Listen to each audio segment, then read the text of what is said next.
అతివృష్టి అనావృష్టి అసలు ఎందుకు వస్తాయి? అనంత విశ్వంలో లక్షలాది గ్రహాలు. ఇప్పటికున్న సమాచారం మేరకు తగినంత నీరున్న ఏకైక గ్రహం భూమి మాత్రమే. నీరు మన జీవనాధారం. భూమి పుట్టి 400 కోట్ల సంవత్సరాలైంది. ఈ మొత్తం కాలంలో భూమి 1% నీటిని మాత్రమే కోల్పోయింది. అంటే భూమిపై నీరు దాదాపుగా అదే మొత్తంలో స్థిరంగా ఉంది. మరెందుకు ఈ అతివృష్టి అనావృష్టి?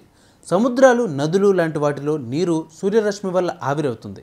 మేఘాలు వర్షాలుగా మారతాయి. వర్షాలు ఎత్తైన కొండల్లో మంచు, ఆ మంచు కరిగి కురిసిన వర్షం ప్రవహించే నది సముద్రం నుంచి తిరిగి నీటి ఆవిరవుతుంది. ఇదే జలచక్రం. ఈ జలచక్రం క్రమ పద్ధతిలో సాగితే నెలకు 3 వానలు పడతాయి. అప్పుడు అతివృష్టి అనావృష్టి అసలు ఉండవు. ఒకవేళ ఉన్నా అరుదుగా ఉంటాయి. మానవ జనాభా పెరిగింది.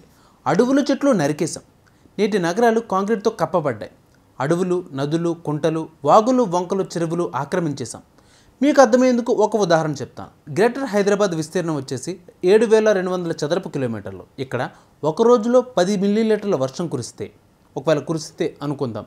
నిన్న ఒక్కరోజు ఇంతకంటే ఎక్కువ వర్షం కురిసింది. మొత్తం 7,200 కిలోమీటర్ల నీరు ఆకాశం నుండి గ్రేటర్ హైదరాబాద్పై కురిసినట్లు అన్నమాట. 1000 ఏళ్ల క్రితం అయితే ఇందులో సగానికి పైగా భూమిలోకి ఇంకిపోయేది. ఇప్పుడేమో మొత్తం గ్రేటర్ హైదరాబాద్ అంతా బిల్డింగులు, తారు సిమెంట్ రోడ్లు, కురిసిన వర్షం భూమిలోకి ఇంకడం చాలా తక్కువ. మొత్తం ప్రవాహంగా పోతుంది. దారిలో ఎన్నింటినో ముంచేస్తుంది. ఇదే జలప్రళయం.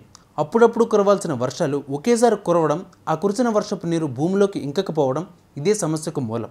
మరి పరిష్కారం ఏంటి? ఇంకుడు గుంతలు. ప్రతి ఇంట్లో, ప్రతి కాలనీలో ఇంకుడు గుంతలు రావాలి. ఒకప్పుడు రాయలసీమ లాంటి ప్రాంతాల్లో దిగుడు బావులు ఉండేవి. అలాంటివి ఎంతో ఉపయోగం. చెరువులు రావాలి. శాస్త్ర విజ్ఞానం అభివృద్ధి చెందిన రోజుల్లోనే కాకతీయ, తులవరాజులు లాంటి వారు చెరువుల ఆవశ్యకతను గుర్తించారు. పెరిగిన జనాభాకు తగ్గట్టు నేడు మరిన్ని చెరువులు కావాలి. గంట అరగంటలో ఆకాశానికి చిల్లిపడినట్లు భారీ కుంభవృష్టి. దీనివల్ల మెరుపు, వరదలు వస్తాయి. దీన్నే క్లౌడ్ బస్ట్ అంటారు. ఇది రాబోయే రోజుల్లో సర్వసాధారణం అయిపోయేలా ఉంది.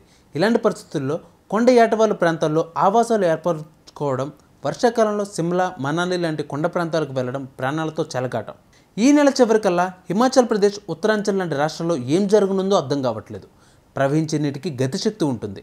మీ వాహనపు సామర్థ్యాన్ని, అతిగా ప్రవహించే నీటి గతిశక్తిని తక్కువగా అంచనా వేయద్దు. నీటి ప్రవాహం అరడుగు ఉన్న వాగుపై వాహనం నడిపి ప్రాణం మీదకు కొని తెచ్చుకోవద్దు. ప్రకృతి మన తల్లి. ప్రకృతిని రక్షిస్తే అదే మనకు రక్ష.